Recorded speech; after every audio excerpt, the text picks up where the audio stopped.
They say breakfast helps kids be their best. We think it probably helps teachers be their best too.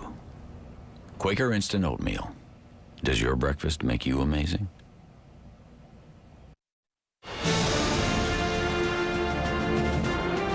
Former professional wrestling executive Linda McMahon, she's conceding in Connecticut. She lost her bid to become a United States Senator to Richard Blumenthal, the Attorney General of Connecticut. There you see her. She's surrounded by her family and her friends. She's smiling. She spent millions of dollars of her own money trying to capture this Senate seat in Connecticut, but she loses right now with 25% of the actual vote counted in Connecticut. Blumenthal with 52%, McMahon with 46%, but we project she loses, Blumenthal wins. He'll replace Chris Dodd in the United States Senate. Let's go over to John King. He's over at the CNN election matrix for us. The House, we've projected already, will become the majority, the Republican majority. The House of Representatives, they needed 39. They're probably going to wind up getting a net gain of more than 50 seats in the House of Representatives. The Senate, a different story right now, but it's a very dramatic win for the Republicans in the House of Representatives. It looks like a significant and huge win for the Republicans in the House. You just mentioned that Connecticut Senate race. Again, that's one of the ones the Republicans needed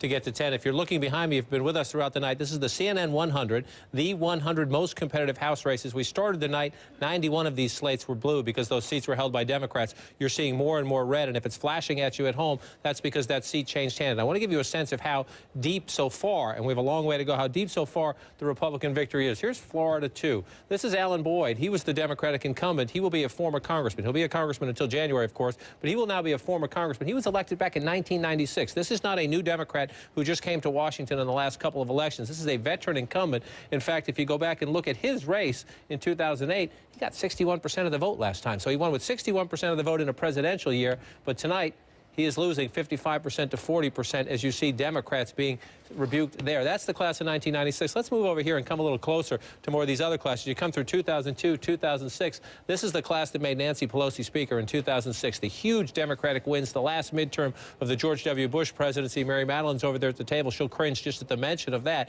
But you look now at what is happening. You come into 2006 and 2008, and you see right in here, you get over here to these Indiana races again. You see them flashing because they changed. This was a bellwether race for the Republicans all night long. Barron Hill, he's on the bottom now because he will soon be former Congressman Barron Hill. And again, when you go back in time, this is the shift that's happening in the country. And do not underestimate the drama, especially in the Midwest and the Rust Belt states, the big shift that is happening between 2008, when Barron Hill won 57% of the vote, and 2010, when he's getting 42% of the vote. That is a dramatic shift. And one of the reasons is this was a district carried by John McCain. One of the top targets for Republicans were, look at the map, where did John McCain win, or where did Barack Obama just barely win? And in this tough unemployment, high on economy, especially in the Rust Belt states, go back in and get him. So you saw Florida, Republican gains. In the Midwest, like Indiana, Republican gains. And if you keep going, Wolf, through this technology, these races, you see some Pennsylvania races we have called here. Kathy Dahlkemper, this is a seat up in Erie, Pennsylvania. It is Tom Ridge's old district in the House. He went on to be the Homeland Security Secretary in the Bush administration, a swing district. Tom Ridge was more of a moderate Republican. He went on to be governor of Pennsylvania. Kathy Dahlkemper had that seat. Again, go back in time. 2008, she won pretty handily, 51%, not hugely, but this was a classic swing. Watch this, 49 to 49, McCain versus Obama in this district. Again, a working class area. And I'll go to the map later to show you some of the breadth of this. I was just having a conversation with Paul Begala about this, and one of the things that will worry this White House, Wolf, when you look at more of these seats, if we look at these Republican wins tonight, and we go back on the map and look at those areas in 2008, most of them Barack Obama carried in the general election. That's why those Democrats came to Washington with him, especially this class, 2008.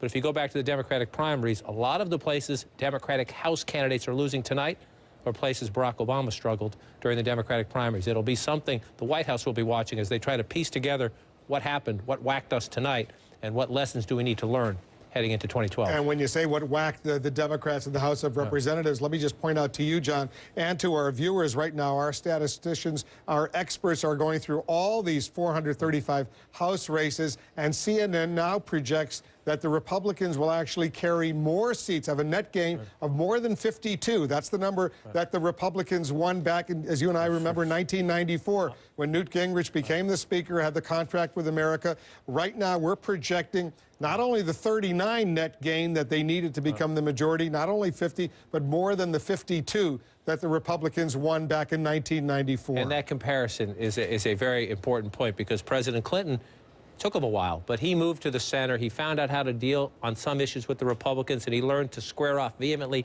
and fight them on others, and he positioned himself for his re-election campaign and ended up winning quite handily. The question is, how will this president react, number one? And a bigger question for the Republican group over there maybe is, how do the Republicans act? All of these House members I just pointed to here, the Republican winners, they want to repeal the Obama health care plan. Guess what?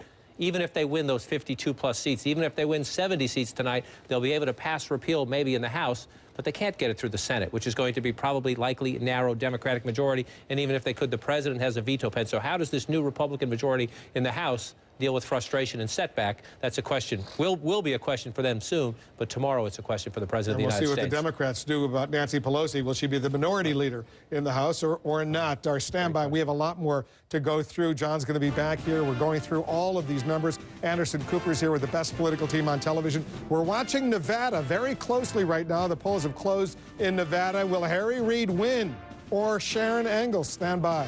Our coverage continues after this.